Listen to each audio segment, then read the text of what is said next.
researching my first book, All Different Kinds of Free, I was researching it in the early 2000s.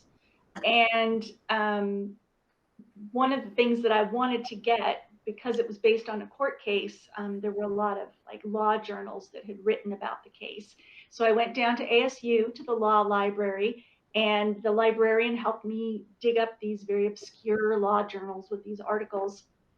And she found a listing for one that I really needed, but the ASU Law Library didn't have it. And so this is how old school it was. I had to write a letter, like print it out, put it in an envelope with a stamp and a check for, I think it was like $12 or $15, to mail to a law library at a California university that had the journal. And once they got my request, they had somebody go and pull it off the shelf and photocopy it and put it in the return envelope that I had included with postage and mailed it back to me. And so it seems kind of silly now when I think about it, but that's what research was like. You know, it was a lot harder than it is now. All that stuff is online. Everything that I had to really dig and wait, 3 months to get that article photocopied and emailed to me. So there really are a lot of new and exciting opportunities. And as I was researching my second novel, a lot of my research was done online, and it's wonderful to be able to have access to all of that. But at the same time, you never know where inspiration is going to hit. And if you spend all your time online doing your research, I think you miss out on a lot of opportunities, whether it's essays, fiction, nonfiction.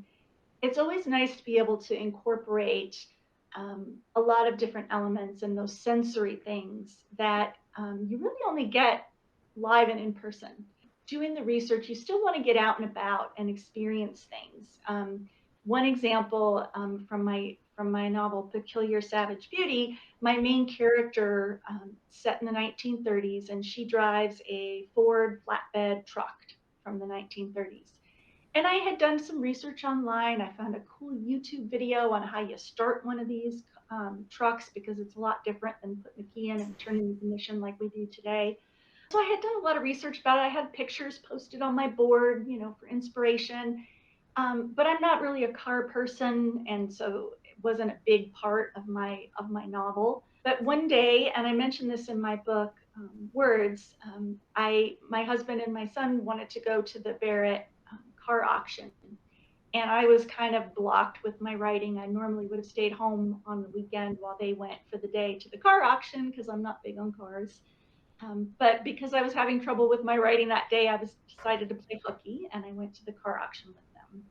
And sometimes when you just go out and about and have fun, serendipitous moments occur. At this auction, there was a 1930s Ford flatbed Model AA truck, which is exactly the truck that my character drove. And I got to see it in person. I wanted to touch it, but I was not allowed. It was very hard. I wanted to like climb in. But I got to walk around it. I got to look at it. I discovered a lot of things about that truck that I never would have known only from a picture or from reading a description of it. For one thing, it was very low to the ground. It's not like our pickup trucks today. It was like maybe a foot of space, ground clearance. And the cab was very small. It would seat two people, but very small. My son is 6 feet tall, and I don't, he would have had a hard time folding himself up to get into the cab of this truck.